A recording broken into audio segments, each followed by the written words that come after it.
Welcome to Conversations with Dr. Skip Mason, pastor, preacher, historian, author, teacher, librarian, archivist, world traveler, collector, family historian, avid reader, and creator of the popular Vanishing Black Atlanta Facebook page. But a lot of folks who love history.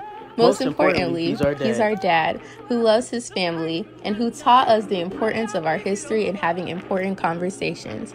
Join him now for this episode of Conversations with Dr. Skip. Well, good Sunday afternoon, my brothers and sisters. It's been a minute since I've had a chance to share with you in a conversation. And since that time, the Christian Methodist Episcopal Church has celebrated a birthday, and we are now 152 years old. So this is CME 152 Conversations with Dr. Skip Mason. I'm so glad to see you.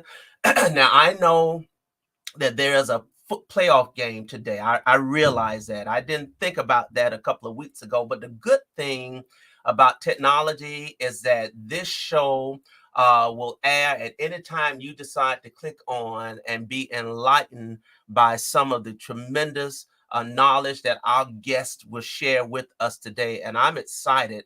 I decided after the general conference that I would limit my shows to perhaps once a month, and then only try to bring in those guests and topics that I think would be beneficial and that will provide some insight to some of the things that we're thinking and are doing in our church. And so this is what I plan to do today. I'm excited. First, let me greet our senior bishop, Bishop Lawrence L. Reddick, and Lady Wendy Jones Reddick, and our distinguished college of bishops, I believe under the leadership of the chair of the college, Bishop Sylvester Williams. Let me greet our technology bishops, Bishop Walker and Bishop Thomas L. Brown, my bishop, and Dr. Louise Baker Brown. And let me thank Dr. Teresa Duhart for her tremendous support, General Secretary Duhart, for her tremendous support.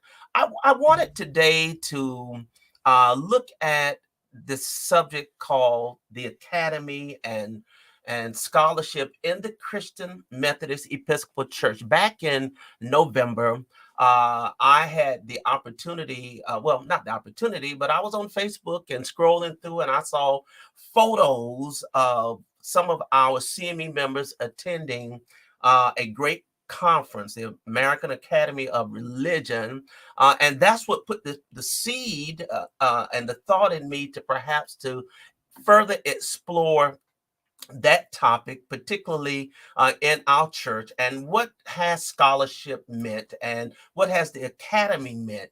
Now, this is not the first time. Over the last 2 years since I first began my show in 2020, as some of you recall, during the start of the pandemic, I've had a chance to interview a number of scholars in the academy who are affiliated with the Christian Methodist Episcopal Church. They include, of course, Dr. Shazetta Thompson Hill, Dr. Cheryl Kirk Dugan, Dr. Erica Dunbar, Dr. Raymond Somerville, Dr. Jermaine Marshall, Dr. Lisa Allen McLaurin, Dr. Timba Mafiko, Dr. Thomas Slater, and then, of course, we had the opportunity to celebrate the amazing life and journey of Dr. Love H. Welchel. A couple of years ago, I sat down with the family of what I consider to be the godfather of scholars in the Christian Methodist Episcopal Church, and that, of course, is Bishop Joseph Johnson. Bishop Joseph Johnson, as many of you know or may not know, was the first African-American to earn a PhD from Vanderbilt University, and he earned that in 1958. I want you to take a look at this clip. He became the ideal for most of the young preachers matriculating through Phillips School of Theology. And in fact, I'm told that his New Testament class was so popular and powerful that I think on a Friday, his last class each week, that a lot of the preachers, especially the Baptist preachers of the Atlanta community, would come to his class just to get sermon ideas for the next Sunday morning. He was that erudite and yet so practical in his preaching. And so his name, we call his name out today, Bishop Joseph Johnson. But there is another one. And before I get to the other one and bring our guest on, Bishop Johnson published a number of books which should be on the shelves of our preachers and pastors: The Soul of the Black Preacher and Proclamation Theology, and also Basic Christian Methodist Belief, are all books published by Bishop Johnson.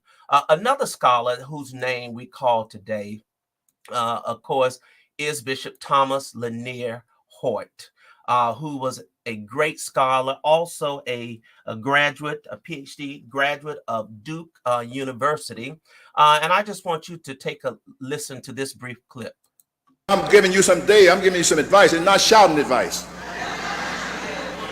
I want you to leave here with a desire to do God's will and to do it in spite of what people will somehow do to you. Because you said, you get me, I'm going to get back at you. That's the wrong thing.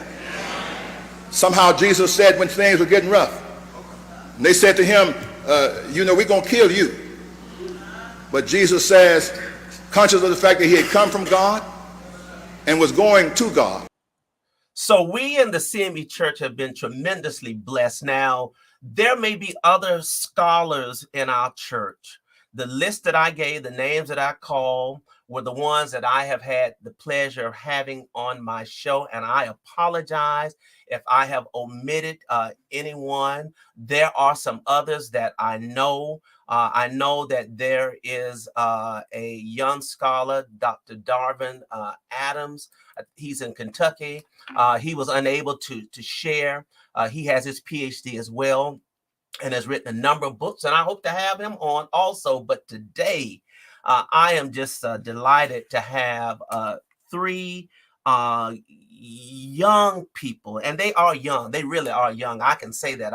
I'm 60. They are young, but brilliant, talented, and the future, I believe, of the Christian Methodist Episcopal Church, and they are doing some great things. And before I bring them up, and I'm excited that they are here, they are all here, I want to first share with you just a few clips.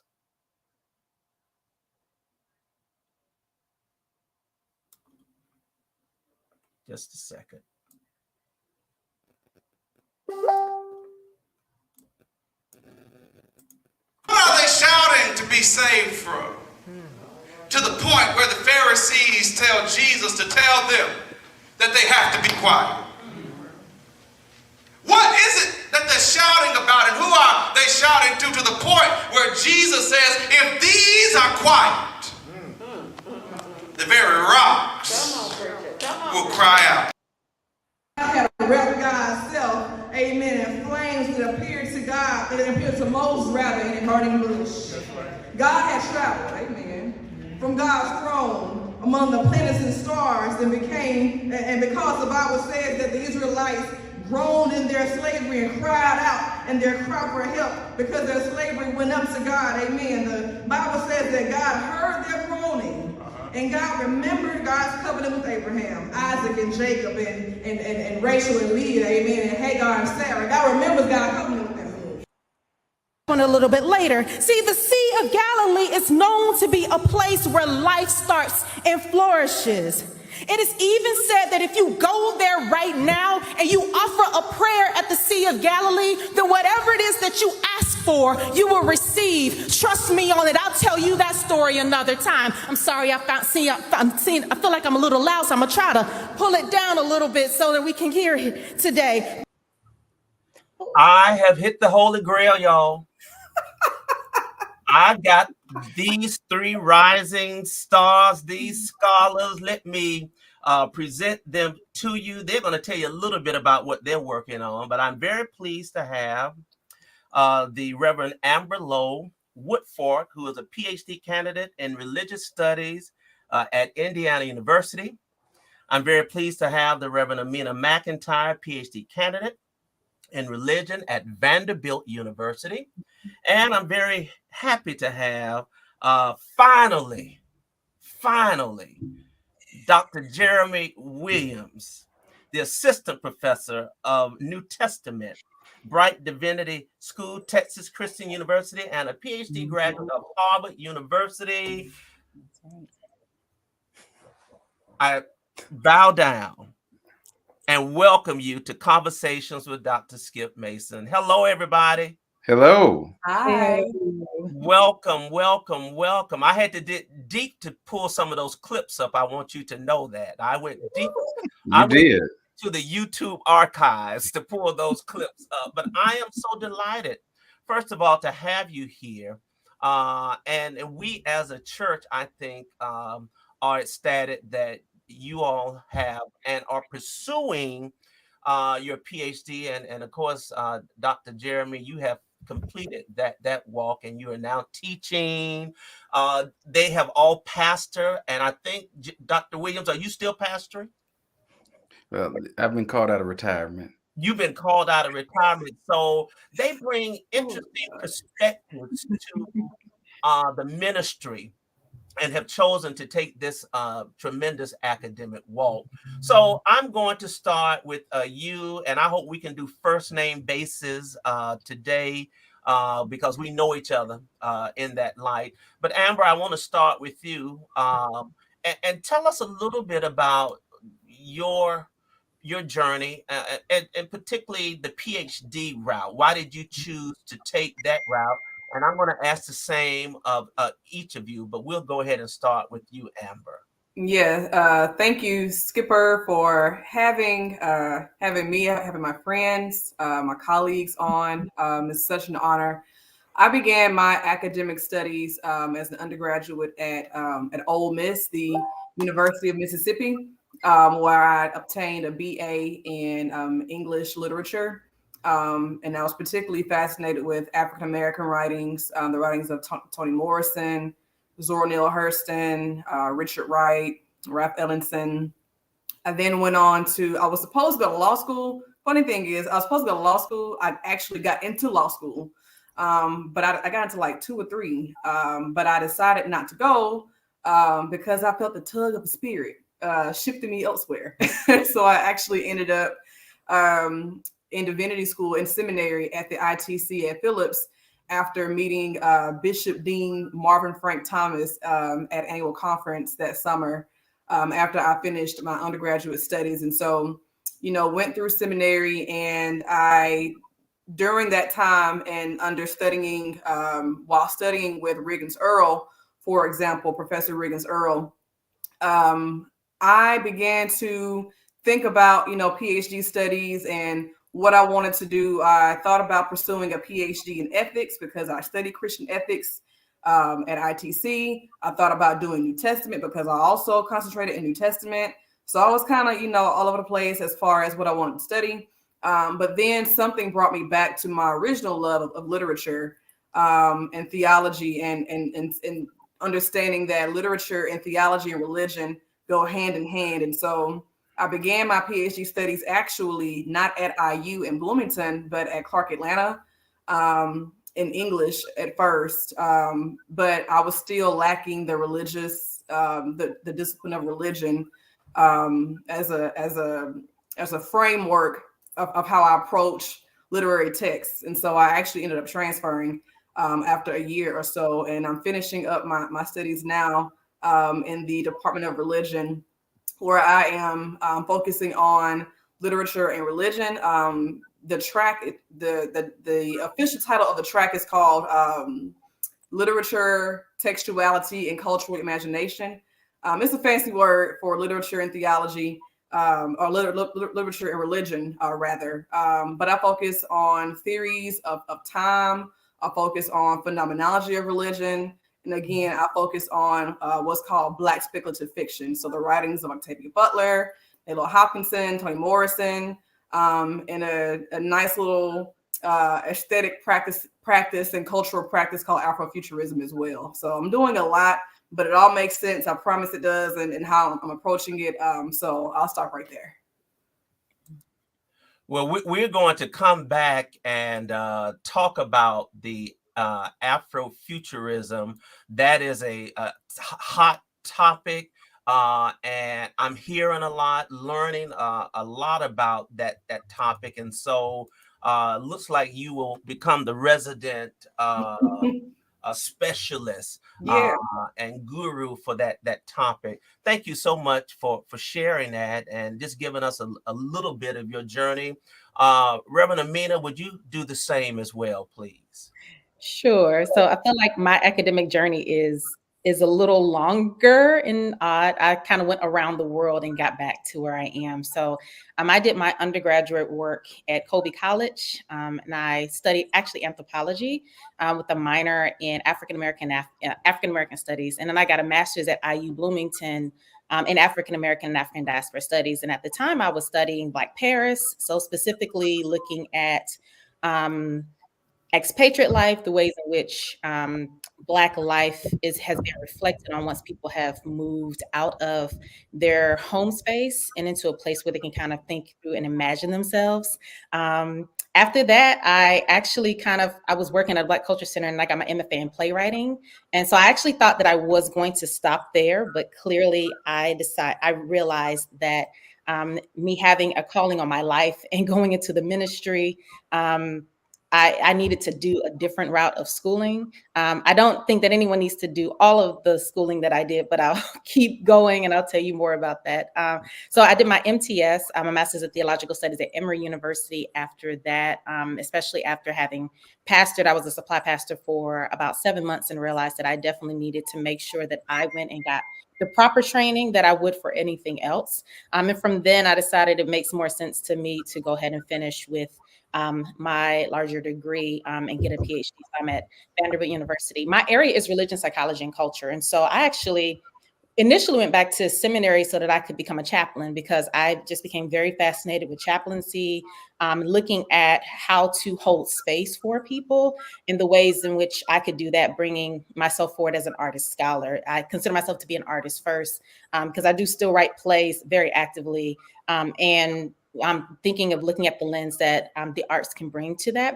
But I specifically look at the psychological functions of imagination in African American spiritual care. I'm developing a womanist pastoral theology of imagination. And I'm using the choreo poem, most notably in Ntozake Shange's For Colored Girls is the choreo poem most of us have worked around and worked with, but looking at the ways that the choreo poem has made space, but also other psychological theories have made space for people to kind of fall apart, bring themselves together, and what that looks like in terms of caring for our communities and for ourselves.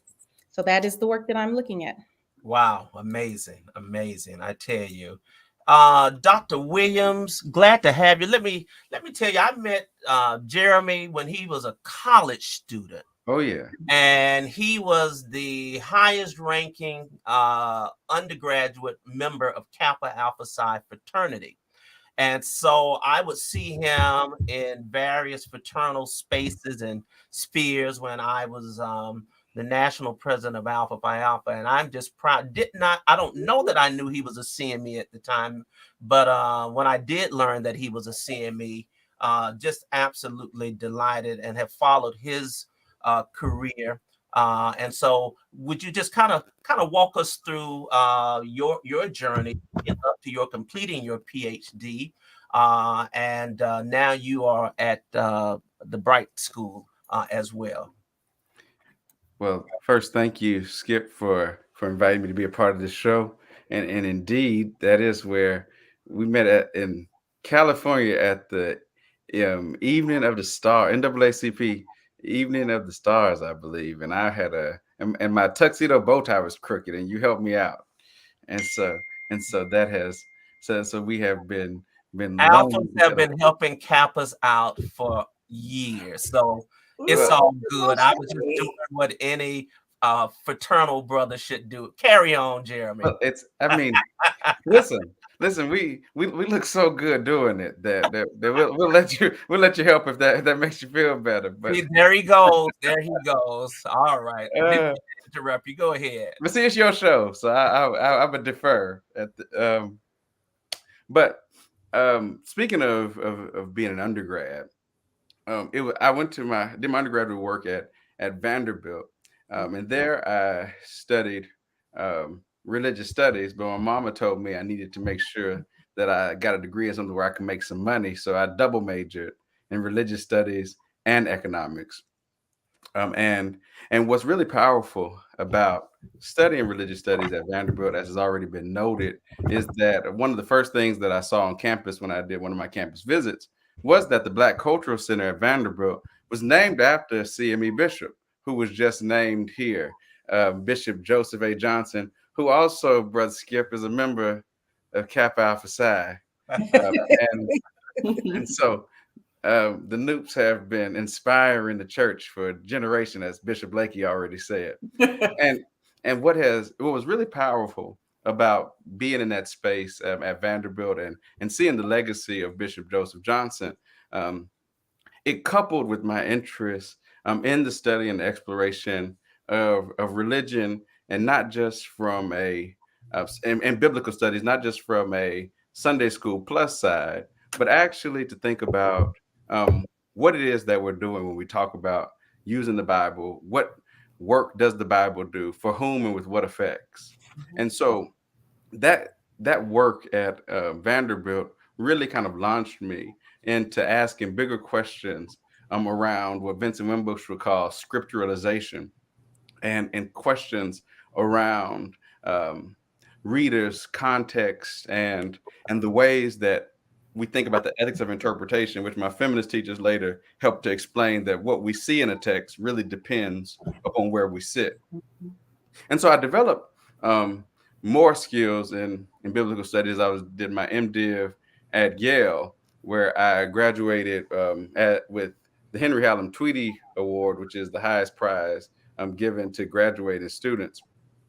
And from there, my interest kept growing. And it was while I was at Yale that I received my appointment to my first church by the other honorary scholar that we talked about today, Bishop Thomas Lanier Hoyt Jr. One thing that is a part of my story is that that was my first pastoral appointment, and it was his last pastoral appointment. And so part of my story is interwoven with these two CME New Testament scholars who either their shadow or their direct influence impacted the direction of my life, my academic trajectory.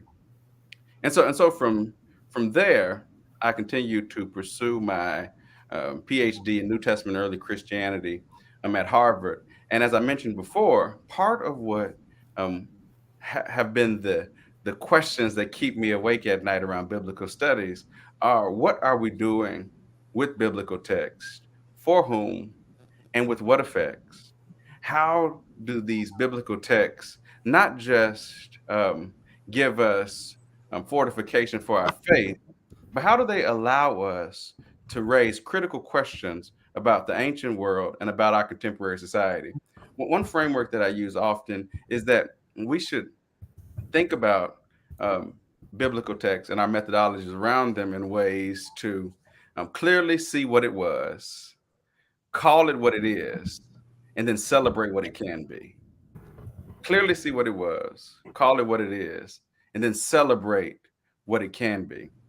And so in line with that, my work in divinity school was really transformed by the Black Lives Matter movement and the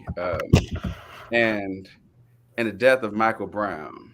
And although, of course, I have been Black my whole life, and I'd already been studying how our context impacts biblical studies and religion, it really transformed my approach and what I thought was important in studying the text.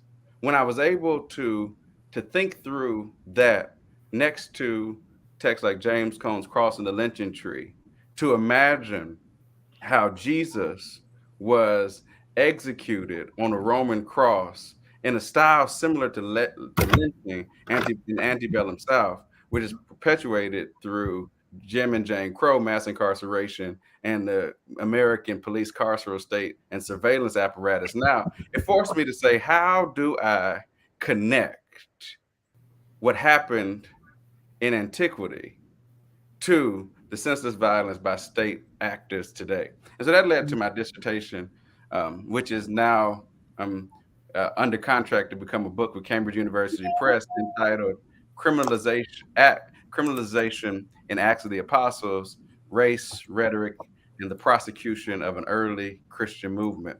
And so, wow, that's where I am. I see you pulled me off because I pulled you off because I wanted to see the expressions on your colleague's face with the announcement of your book.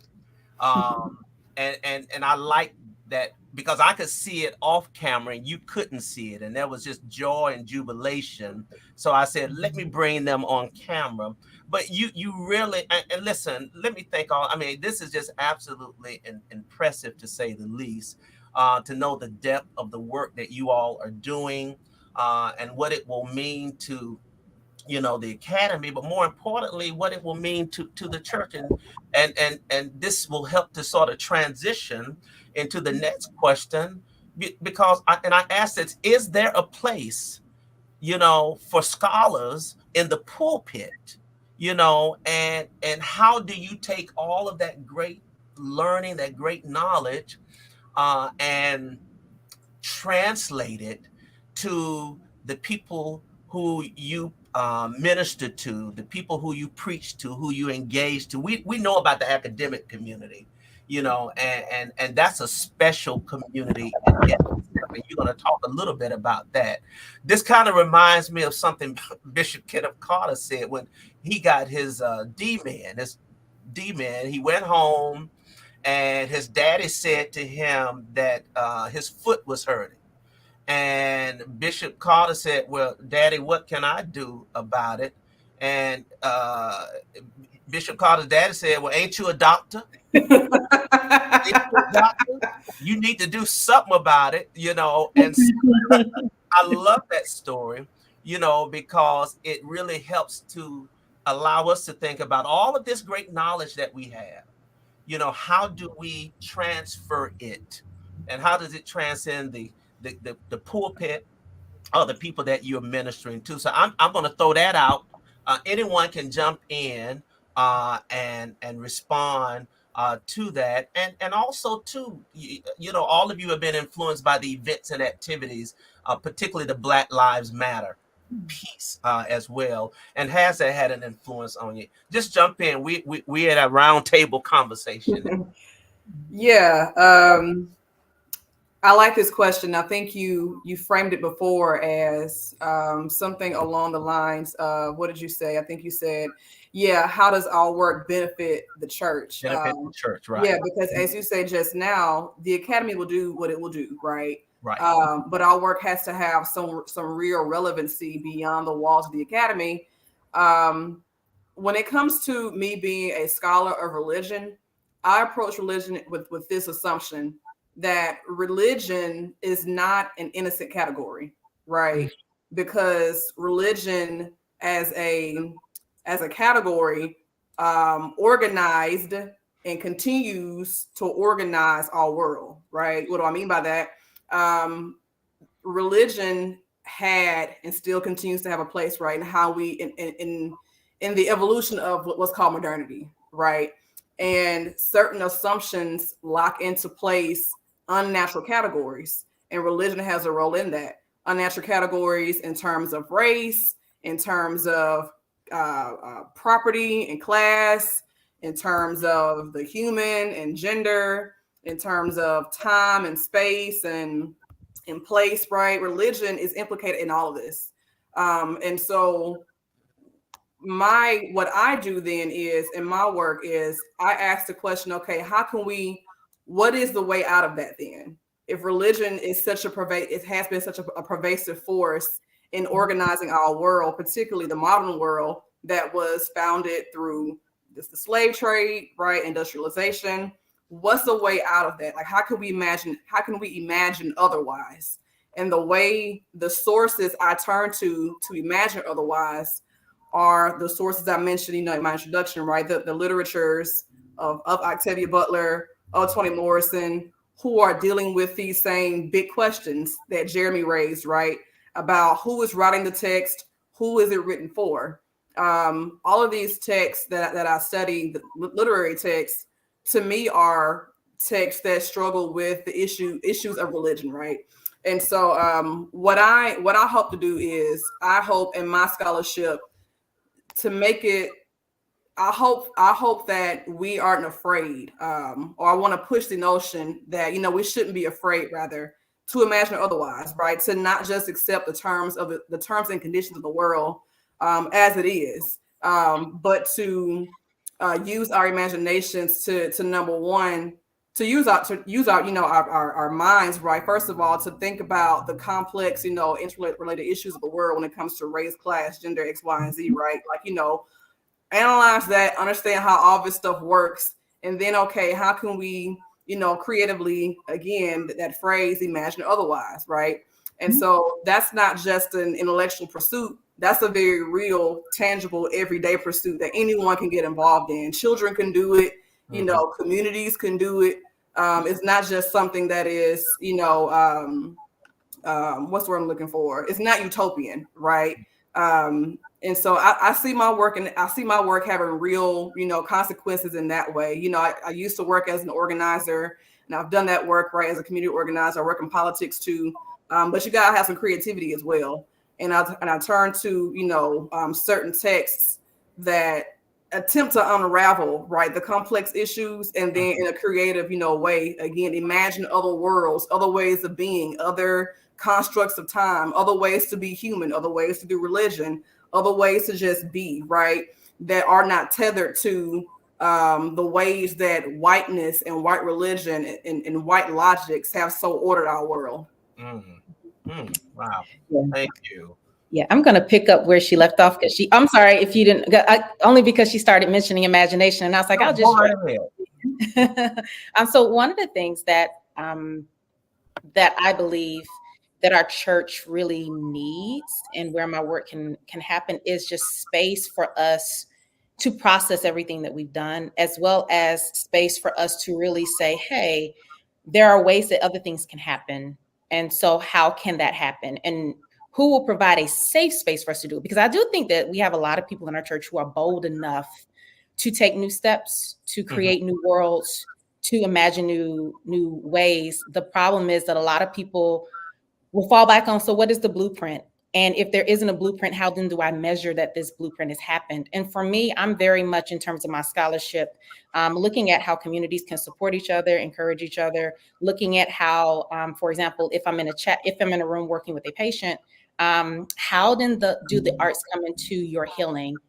How are you informed by your own memory? How are you informed by your own history? How are you informed by your own learnings, religious learnings, whether you have a strong relationship in whatever religion that you're in, or whether you are currently struggling with the faith practices that you have? Because all of that does matter in terms of how you approach where you think your future is and how you think even your own healing can exist in the space.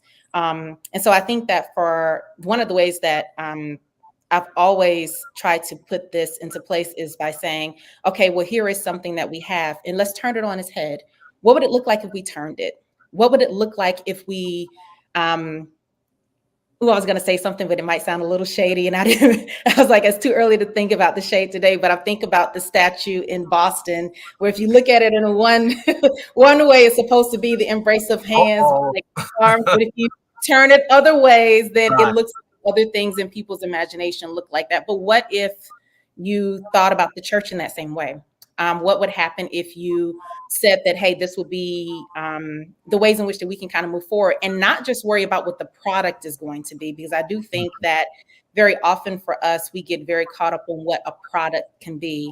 Yet, a process is more important, because sitting down and saying, hey, this is where we are, this is where we're going, and realizing that most of the things that we've created came through a process. If we think about the invisible church, at the time, people were thinking about the process of catharsis. They weren't thinking about, we're going to create an institution. It was, how do we survive? How do we preserve our own cultures? How do we preserve the work that we have? How do we call ourselves back into being human? And what would it look like for us to call ourselves back into being human? And so I do think that the work that I'm doing not only allows us to consider those particular processes, but it also allows us to say, what if we were playful? What if we were able to kind of be involved, and what if we were able to be moved to see how our work can be, if we were allowed to be as children and to bring this work back into where we are. Wow, that's interesting. And I love the creative healing aspect of it. And I think you've done some things in that area before, if I'm not mistaken. Amber got kicked out, and hopefully she'll be back in momentarily. But you want me to talk, or you want me to sing until she gets back in? No. You want you to talk. Listen, but I just the revelation of your being at Vanderbilt. Did not realize. I forgot you were an undergraduate at Vanderbilt, and of course, that's where Amina is, and the Bishop Joseph Johnson connection, and then of course being given an appointment by Bishop Hoyt too. That kind of sent chills down my spine to see that, and to see how you were just divinely connected. Let me ask you, Jeremy, do you bring the academic learning to the pulpit, and how much of a dose do you give your members in that light?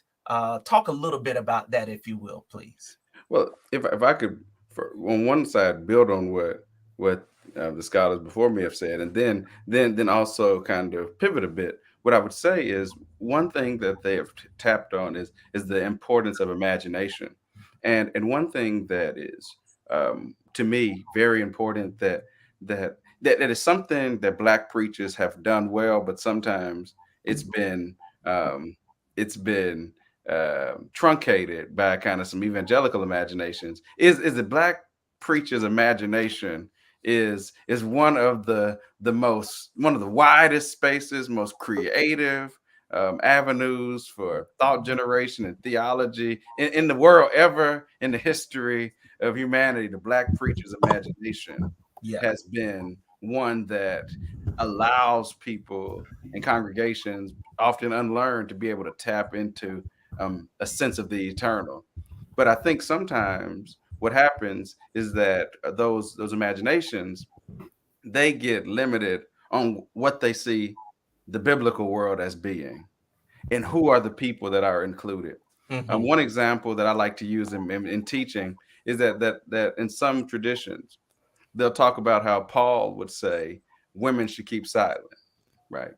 But when you actually imagine the believers beside Paul, what you'll recognize is that when somebody read that letter, there was a sister in the congregation said, "Who is Paul?" Listen, he don't run anything over here. There's no jurisdiction here. Yeah.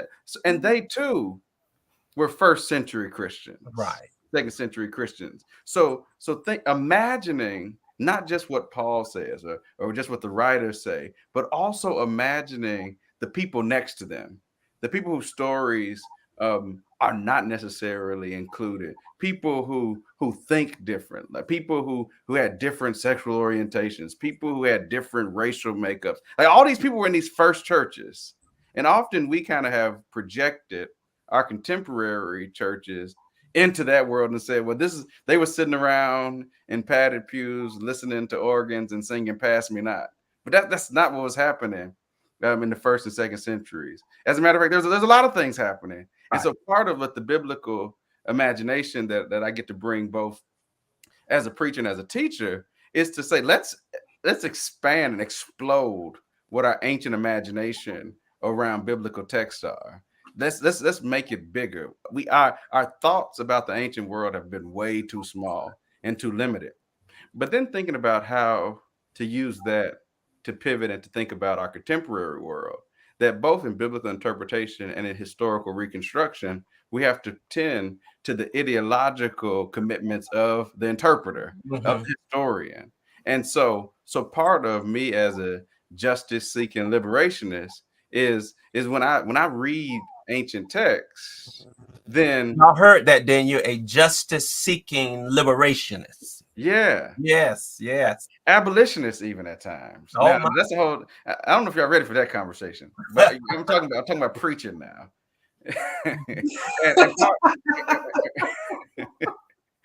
and part of that is to actually be able to use these biblical texts. Right. Even thinking about the Sunday school lesson today, where God said the kind of fast that I want is that you end oppression. Like that's not Karl Marx. That's Isaiah. Dude, yeah, that's the Bible, right? That's not socialism. That's like the text that Jesus would have read, right?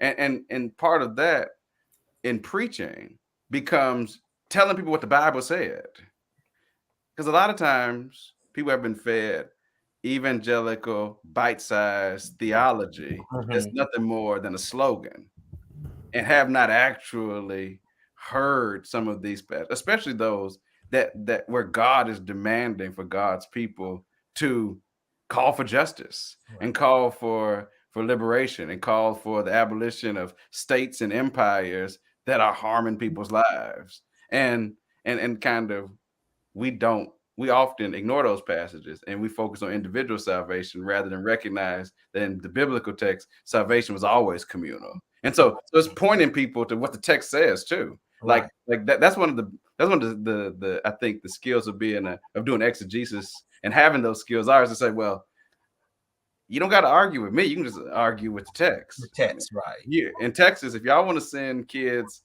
put them in cages and send them to DC, you can do that. But here's the text. Here's what Isaiah and Jesus said. So you can call yourself doing Christian work, but that does not align with these passages. Now you can disagree with the Bible if you want to, but that's beyond me. Yeah. Wow. So I want to come back to Amber for a moment and talk about this Afrofuturism. But before I do that, let me play this clip. Futurism. What's that? Afrofuturism can be seen in the artistic, scientific, and spiritual practices throughout the African diaspora. It is often traced back to musician and cosmic philosopher Sun Ra.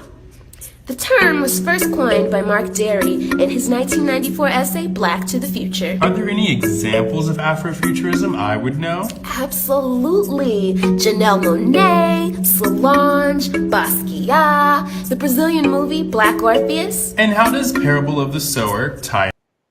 So, Amber, looks like you're going to be the resident Afrofuturism specialist for the Christian Methodist Episcopal Church. Tell us about this and your fascination, because I heard years ago with you your love of Octavia Butler, and so you were talking this talk long before we even understood what it was, and now that we know what it is, tell us a little bit about Afrofuturism and religion. So I want to first back up just a little bit, because you said something that I think is important, that I've been talking about this for a while now, right?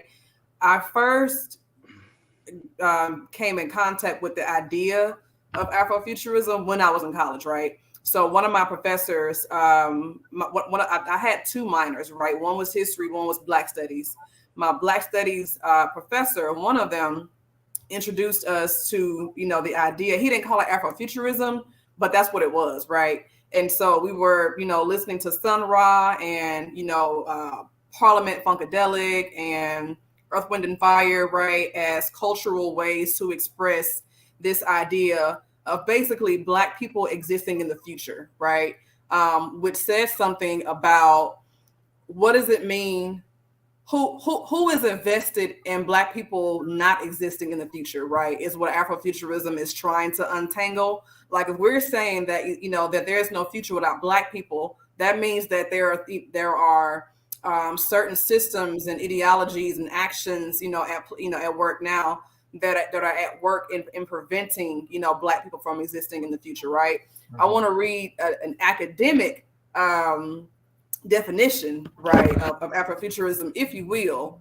So Yatasha Womack, who I had the pleasure of meeting some years ago, she wrote a book titled Afrofuturism, The World of Black Sci-Fi and Fantasy Culture. She says Afrofuturism is a form of cultural criticism and a liberative framework for Black imagination and myth making. Emphasis on myth making, because there are myths. Mythology, is, I guess, like pervasive in how the world works, right? That's a whole other conversation.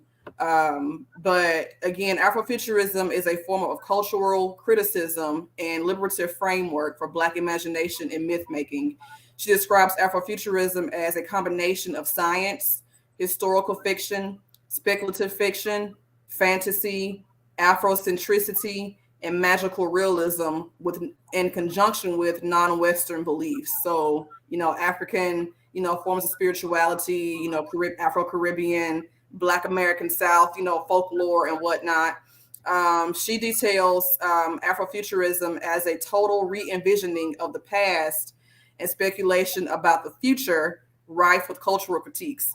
And so when I met her, and I've read a lot of the literature, what was missing for me was, and this was back in 2019, I think, when I met and spoke to her. This is before Roger Sneed, a friend of ours, wrote his book on Afrofuturism and Black religious thought. But I asked her then, back in 2019, I said, I'm not seeing any language or I'm not seeing any writings about how religion has a place in this framework, right? Or how theology has a place in this framework. Because if we're talking about white supremacy, if we're talking about imagination and science fiction and myth making, right?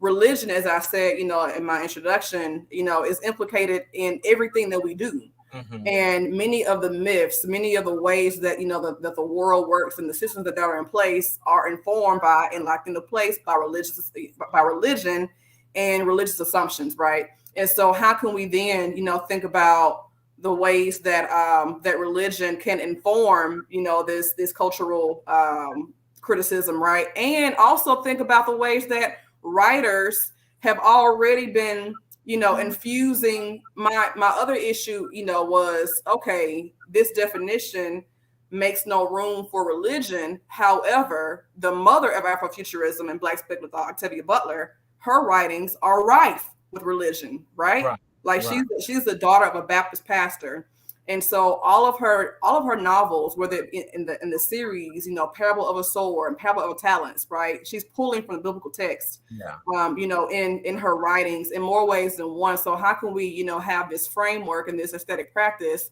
and not talk about the implications of religion, in that, right? We can't talk about the future in time without talking about, again, how religion informs theories of time and practices of time, right?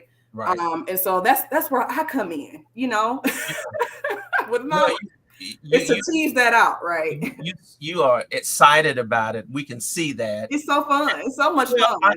I can see that, and many pastors subtly or boldly incorporated some Afrofuturism in their sermons when the Black Panther came out, when Wakanda Forever came out, in terms of using that subject and the futuristic nature of that into their text. Yeah.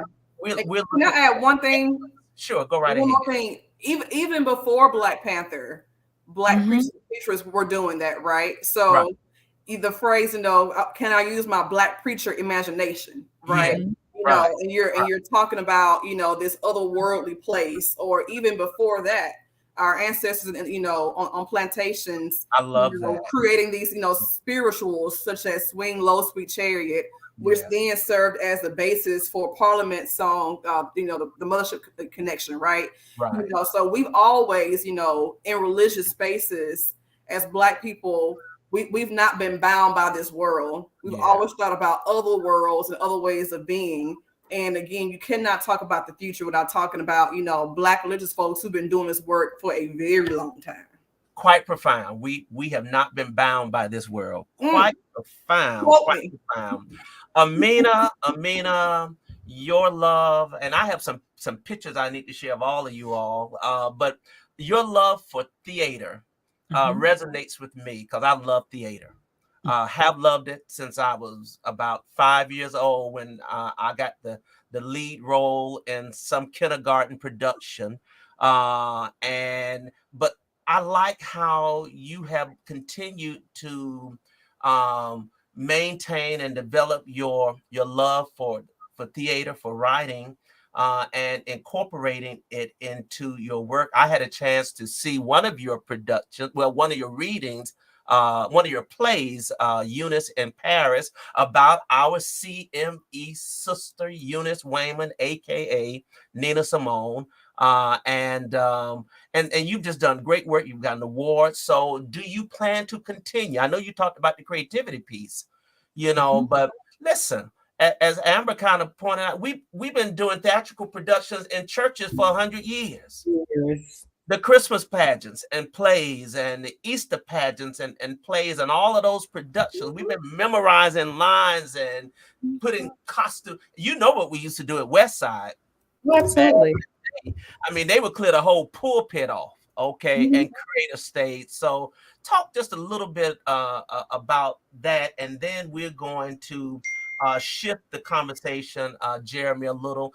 I want to talk about your all of your recent participation in the American Academy of Religion Conference in Denver, and what that was like for you all as scholars and as CMEs as well. But Amina, tell us just a little bit about how you plan to continue to incorporate your love for the theater into your work, your church. Sure. Yeah, absolutely. So, one of the ways that I continue, I'll say the formal side first, and then we'll talk more informally, I guess, about some of the other ways that I get to be more playful with it. But one of the ways that I do it is I actually write, like, especially when I'm doing chaplaincy work and even working with congregations, we write plays together. I think one of the things that goes back to the conversation around giving us opportunities to have the process. When is the last time we said, hey, let's just sit down and as a church, learn how to write a play together and be able to say, okay, so now I can tell you my laments because I just wrote this monologue about my lamentations about what's going on in the denomination. Oh, let me write a dialogue about what I would love to see next. And I think that very often we really overlook this idea. Yes, can I use sanctified imagination and prophetic imagination, all of the imaginations you list? I got a whole list of how we have said imaginations. I just wanted to respond to Kevin Agee's point. But I do think that for me, it's just like, I always wonder, what if we actually said, okay, don't worry about what the product is, but let's actually say this is the act. And how then can I identify with the act? What will happen for me? For me, when I write sermons, the way I write my sermons and the way I write plays is the same. I sit down and I exegete whatever my subject matter is. I write my outline, I do my work, and then I kind of apply those particular things. And so I think that for me, working with theater and engaging the church is really more of just like, how can we put in the building blocks, and what are all the ways that theater can come alive for the church, or what are all the ways that it can happen. And for me, that's partly why in my dissertation, really saying, okay, let's look at the choreo poem structure specifically in theater. Since it is a specifically African-American way of working, it is, let's use poetry and dance and music, and let's bring our whole selves to a theatrical production that is not necessarily a structured musical, and what then all comes out of it, and then what stories are revealed when a certain thing happens. It allows us to just have more opportunity to kind of play and to dance, and to also to listen to each other a little more, to say, how then are we really listening to each other, and how then are we bringing these moments in. And so I think that I often think in my mind that I'll create something and later on down the line, Amber's going to be theorizing what I created. But I think that that's part of how we have to kind of think in the church about like who are also, as we're thinking about how we're analyzing and exegeting, how are we also nurturing and cultivating the new creators, and understanding that the creators are also have prophetic calls and also have ministerial calls, and those calls should also be nurtured in the same kind of way. I think I'll just end on this piece. For me, part of the work that I want to do is instead of just, I do want to do some work on a collegiate level, but part of what I want to do is I want to develop a center for the spirituality and the arts and allow ministers and persons to come forward to sit down and say, hey, you know what, I need some time and space to just kind of rest and to kind of renew myself, but also what are the artistic spaces that I also need to do, and how can we all imagine together and work together and see how the church is already always overlapped. And I guess I'll say this last thing for real. I sound like a real preacher now. In my last closing, one more time, like, give me 1 second. You know how we are. But what I will say too is, and I always beg people to remember that theater came out of the church. That theater, that originally, that's why if you look at how ritual of the church works, a show is the same ritual performance. And there was a big split between the sacred and secular, but for peoples of African descent, we didn't have that split the way that the Greek church did. And we have to really consider the fact that those things are still there. That's why the church, yes, Reverend Williams, Dr. Williams, that's why the church is still theater. Because if you look into them and you parallel them, you literally can see all of them. And we are actively working and performing in the script of theater every time we walk into the church. But I do say that when we talk through the sacred side of it, it's more nuanced than that. But when we talk through the sacred side of it, and when we talk through like how all those things kind of come together and the impact, then that is also something that is also very real and tangible for us. Wow, the church is the theater. So that means that preachers perform on Sunday. Is that what you? No, don't go there. Well, now, to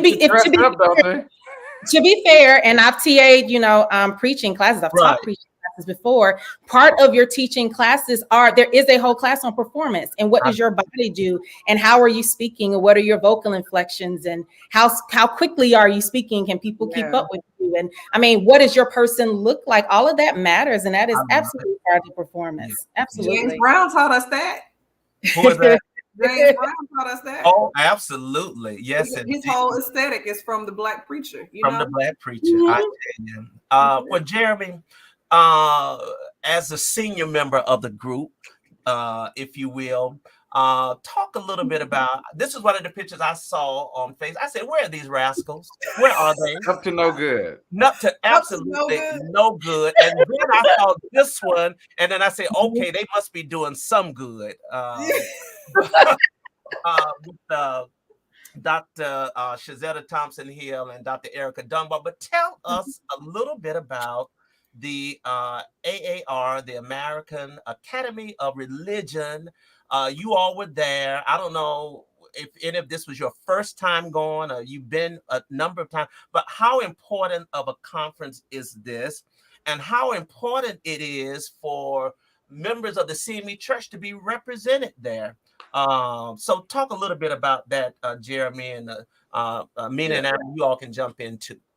So really quickly, the AAR, and then the part of AAR that I was a part of is called SBL, the Society of Biblical Literature. And these are the two premier conferences in the study of religion and in biblical studies for North America and really the world, even though there are international iterations. But the way the American hegemony works, a lion's share of it is because of the American Academy of Religion. And so part of it is there are various papers and panels that cutting edge scholars across various disciplines present, and to the rigor of other scholars to ask questions, to engage book panel reviews, as well as to do some of the thinking toward what the future of the disciplines and the field look like. And so this is really huge to have CME scholars represented, but not only represented, but to also be presenting and in very all these pictures of me. And have CME folks like on the program. There's a program that gets printed. And one of those images was one of the places I presented was a book review panel for Dr. Erica Dunbar Hill's trafficking on Esther, and I reviewed that book before a panel in a room full of scholars.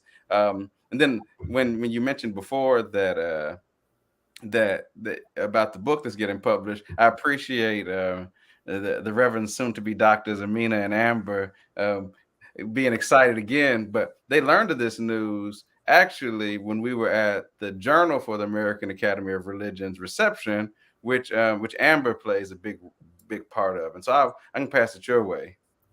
Yeah, so this was my first time going to AAR this year. You know, I had thought about going when I was in seminary, but it's always around Thanksgiving, and you know, I like to go home, visit my parents, you know, because I never go home. So I would always, you know, just go back home versus going to wherever the conference was, right? Look at me and my husband.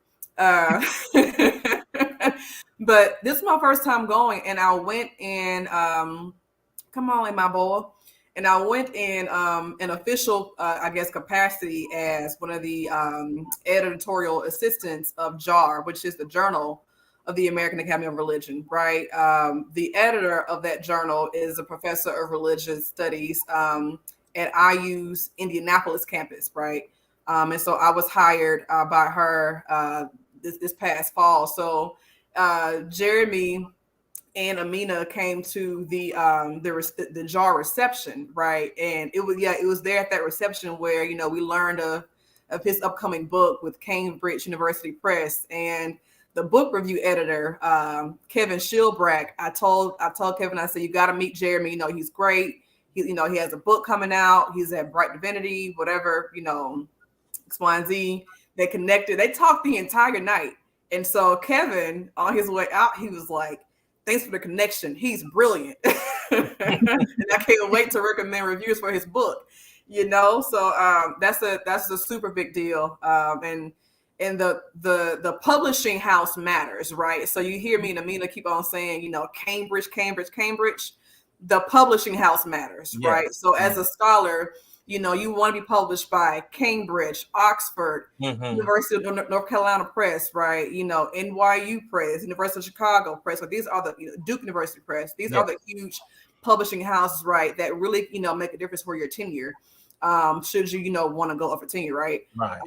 And so, yeah, it was a great experience. I went to various panels. It's a huge conference because the study of religion is not just about Christianity.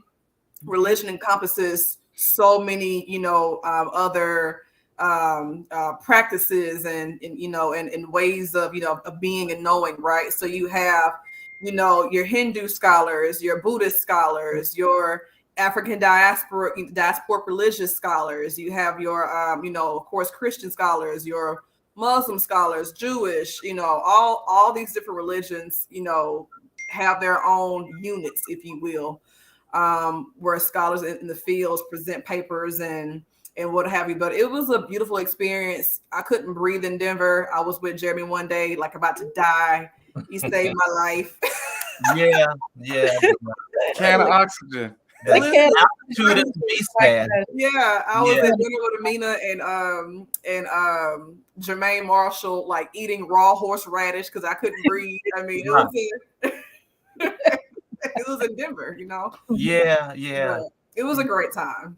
Well, it sounds like it was. Amina, you too. Was this your first time? No, this was my fourth time actually going. So I went once when I was in seminary, right when I was initially considering PhD programs. So one of the things about AAR-SBL is if you are it's a great place to network and to start kind of interviewing, meeting people. A lot of the major schools are there. So I actually had dinner with a couple of schools that I ended up applying to later on. At that very first AAR, I met up with the college mentor of mine, Cheryl Townsend-Jilks, who was there, and she's at AAR often. And she, and very often it's a time where, for some people, it is a family reunion because once you leave your respective program, a lot of times you don't get a chance to actually see people in space. And so a lot of people come to be able to just have camaraderie, to kind of kiki the way we did, to also just kind of have an opportunity to be involved. The last 2 years when it was online as well, and did actually some tech for the conference. And this year I came as, and I also come as this past year I was a fellow for the Forum for Theological Education. And so, and also Erica Dunbar has been one, Jeremy Williams has been one. So we actually have had quite a few CMEs actually get this fellowship. We're sure Amber will be one. I'm applying. Pray saints. We'll send up September. Yeah. It is so in addition to just a lot of panels, there are also film reviews. So you can actually watch films and do film panels while you're there. They also have art exhibits, and they have a massive bookstore where people often will come and present. And if they have a book that they're considering, they will present their book proposals with the press and have conversations with presses at the conference, and sometimes sign book deals while they are there. And so it's more than just the academic side. It is a full professional development conference. And to that end, it is a massive conference. So you kind of have to go in, say, hey, I'm going to make your session. And if I don't make your session, I love you. We'll have lunch. But you kind of go in with a plan and thinking about how it can kind of serve your entire time. And I know some people also go and say, for a day, I'm going to take time off. I've been so inspired by the conference. I'm just going to get some of my own work done. And then this is an annual conference. Is it each year? It is every year before Thanksgiving. Where's the next conference? It may be in San Antonio, right? Oh, that's right, San Antonio. San Antonio. Well, y'all let me know when it's in Georgia, when it's somewhere nearby Atlanta. Okay. Well, so there are also regional AARs too. Oh, okay. Yeah. Okay. So regional one, yeah. I want to go in and tackle the bookstore and the book vendors. I bet it's amazing to see all. It is. Yeah. They will offer you free shipping to send your book back home because it's so many. It's so many. A couple of quick questions. I know we've kind of gone a little over, but this has been so enlightening. I want to put this question up. I'm not sure who sent it, but it said, historically, in what ways or era as a church organization have we missed the mark in appreciating scholarship? Who wants to tackle? Can I start and then let everybody else go? Have the soapbox on this one. I think one of the ways is that half of us don't even know who our scholars are. We have some scholars in our denomination who have made some very specific, pivotal contributions to their field and to their era. And we haven't read their books. We don't highlight them. And even whether it's minor or major conferences, whether it's our local church or our annual conference or general conference, we very rarely even pick up their books to be even a part of their theme or the work that we're doing in the church. So I think that's one of the ways that we have missed appreciating scholarship. It's just by not recognizing people and where they are. I think it's another way that we have kind of missed appreciating scholarship is because we don't know who they are and we're not reading the work. We're not always willing to implement some of the things that people have said. So if they do know what's happening, of course, Dr. Lisa Allen McLaren has this amazing book about that is really the next generation of Melva Costin's book on African American worship. And most people, if they haven't picked up the book or even heard her do her teachings on African American worship, she's a full resource in our denomination that is being underused. But sincerely underused in the ways and just understanding our particular lineage and how we can use it to go forward. So I do think that even just us having to, recognizing that we're there and then just teaching the works that we have and to see how we can use it. But I think that's also across the board in a lot of ways for some of the other things and resources that we have. Just being willing to use those resources.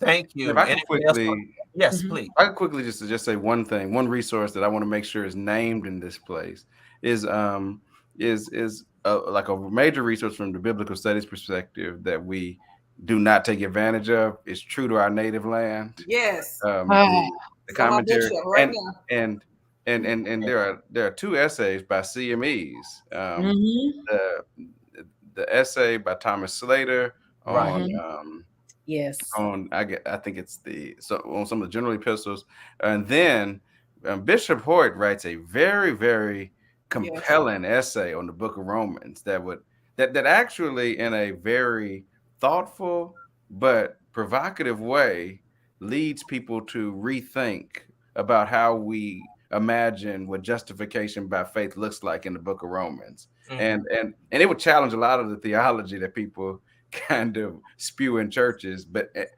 his take on Romans, which I assign in my classes. And I think that's one place that we have just really missed the ball. We don't use Black biblical scholarship by and large.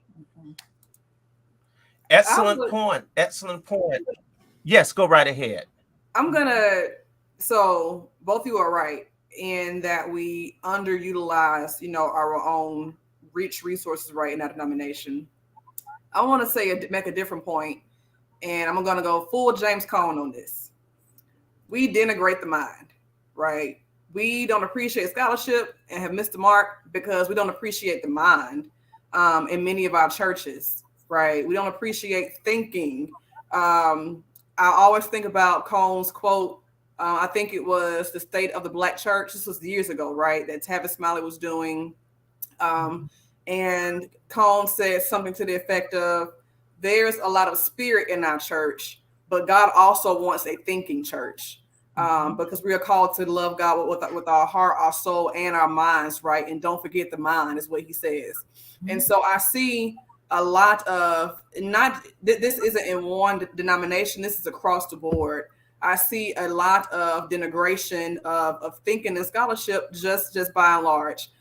We think that critical thinking has no place in our churches. And it does, because how can we ever get free of the ideological constraints that have held us bound unless we think through them? Like we can't possibly have salvation here on earth as it is in heaven, and have eternal life if we don't think about the very complex problems, that have held us in chains, right, in so many ways. And so, and I want to also say that in thinking about, all the things that have held us bound, we are called to also not replicate what has held us bound too. And that requires thinking. If you don't want to repeat the same, systems and ways of thinking and behaviors and attitudes, that have put us in mental and spiritual and physical chains, right? You're going to have to, think about, okay, what can we take with us and what should we leave behind, right? But that takes some thinking. And so I really just feel like, or think that, we do ourselves a disservice by praising, preaching, for example, that has no substance, and that doesn't want to have substance. Like, its purpose is to elicit cheap shouts, I'm gonna just keep it at that because I can go all day long, right? But we have to raise the bar, in our preaching and in our Bible study. And I think that many of our preachers do it well in our denomination, but across the board, right, we got a long way to go. Mm-hmm. Yeah. And I just want to point out too that the three founding principles of the CME Church are education, salvation, and liberation. Education come first, doesn't it? Exactly. Yeah. Yeah. Indeed. Well, I'm going to give each of you an opportunity to make a closing statement, as I always do. Anything that you may have missed or something that you want to share.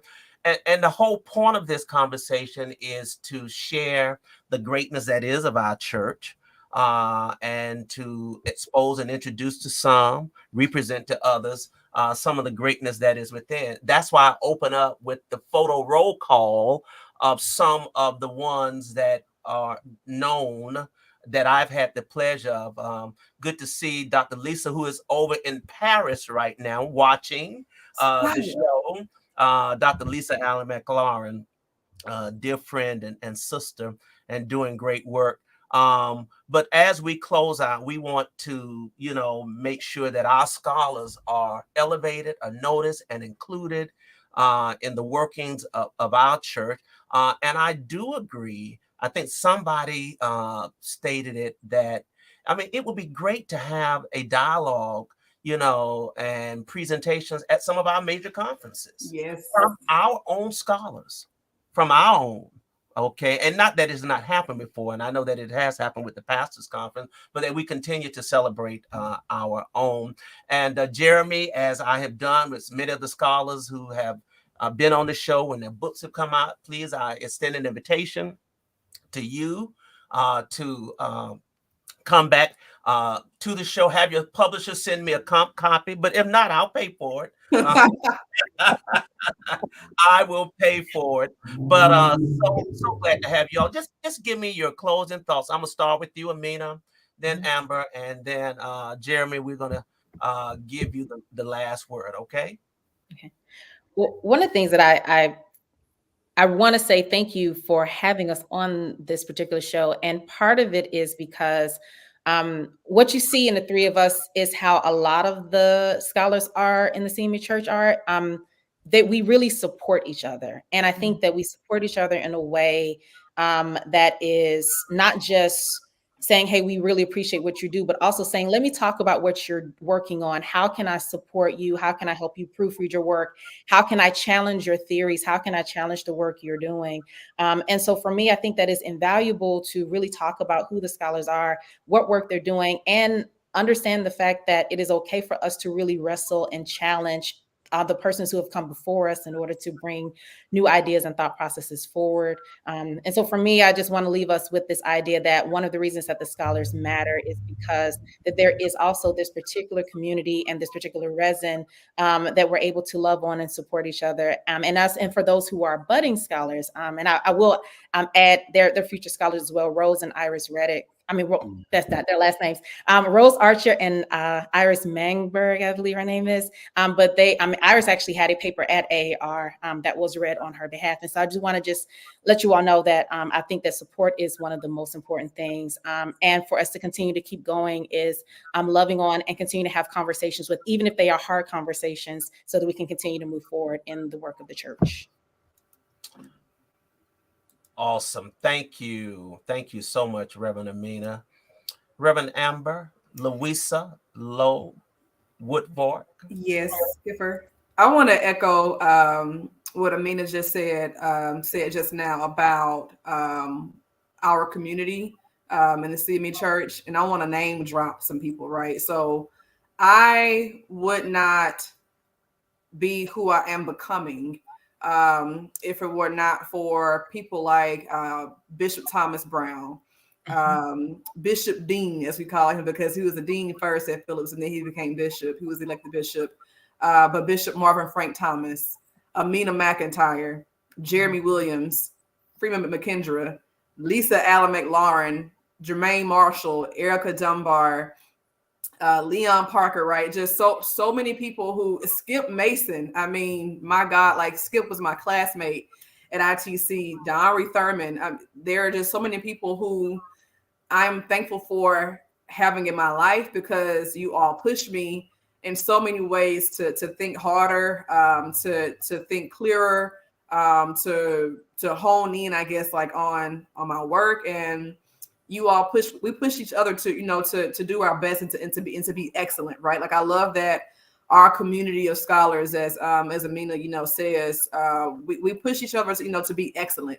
And I really appreciate that, because I mean, you cannot do work. Scholarship is a communal work, right? Studying is a communal work. It is not something that happens in a silo, just among yourself, because how can you learn and grow and push and pull if you're not in conversation with someone else, right? And on that note, I thank my mama. You should thank yours too, right?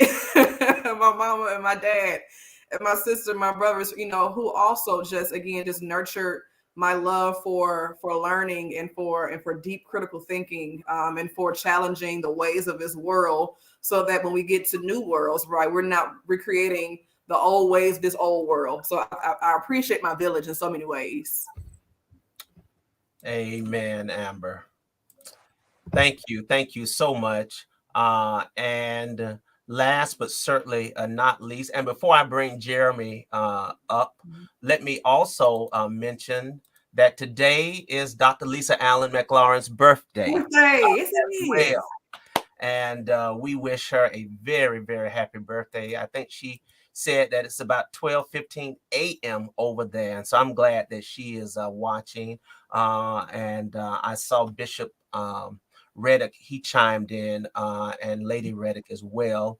And so I'm glad that they're watching, and Dr. Louise and Bishop Thomas Brown also.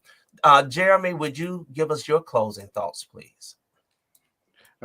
Wow, with those roles that are called, there's so many names that I would just want to say ditto, ditto, and ditto to, especially different opportunities to present work and to help people to think more. But one thing that I would like to say in my kind of closing comments, something that a lot of people may not know about me, is that I accepted Christ, joined the church, whatever language you want to use, in Sunday school. And for those who know me, that might actually make a lot of sense, that it was in kind of a learning environment where I was able to actually understand and move forward and kind of make that first step in my faith. And so I raise that to say that we do ourselves a disservice when we think that the only way we can reach people is through excitement and sound bites and slogans, rather than spending the slow time of discipleship and teaching, which I believe, as my colleagues on the panel have mentioned, is so much about what scholarly work is, that it's slow, that it's thoughtful, that it doesn't get to quick answers, but it raises complicated questions. And part of what I would invite us to do is to actually be comfortable with the Bible raising way more questions than providing answers. Mm-hmm. Wow. That's great. Well, listen, thank you all. A couple of things. I had planned to invite Iris Reddick Manberg, but as some of you all know, she just gave birth to a beautiful baby. And congratulations to her. And I hope to have her back, as well as her sister, Rose Reddick Archer, who's studying a PhD in sociology, social inequality, and medical sociology. I mean, the list goes on and on.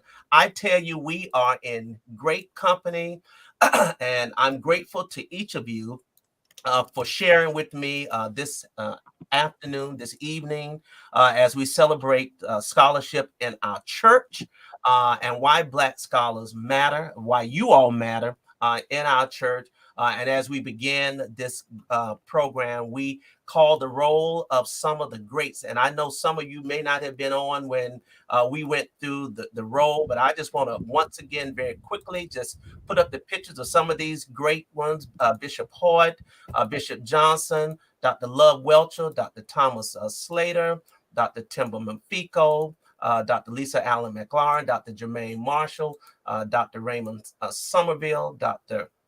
Erica Dunbar, Dr. Cheryl Kurt Dugan, Dr. Shazetta Thompson Hill, and the future is right here with us right now.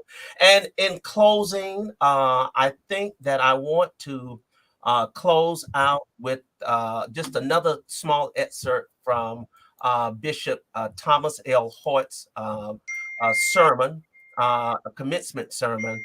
He provides some good word. God bless you. Thank you. Keep us posted. And I look forward to having you back on another conversation. Next month, we will gather again. And if some of you all have not forgotten, we have a strategic plan. We want to look and see, where are we with the strategic plan? Are you engaging in the strategic plan? Have you looked at the strategic plan since the General Conference? And what are the churches doing? And what is the college doing to make sure that we carry out in order to do the work of our church? Let me close out now with these words from Bishop Hoyt. He got up from the table, took a towel and girded himself and stood before them dressed like a slave. What he was trying to say to you, that I know you don't understand what you've done to me. You've betrayed me. But Jesus said, conscious of the fact that they had betrayed him, one of you will betray me. But he said, got up from the table and he said, I'm going to give you some bread. I don't understand how Jesus did that, because they were getting ready to betray him. But he got up and he began to look at him and said, conscious of the fact that he had come from God, he said he began to say, you're going to betray me, but at the same time, I'm going to give you some bread. That didn't follow. That didn't follow. Because to give somebody some bread that had somehow betrayed him does not follow. Tit for tat is what follows. And I don't know about you, but it's easier to have a sword in your hand. It's easier to want to let somebody down. But you got to know, you got to learn how to don't betray them by doing tit for tat, but give them some bread.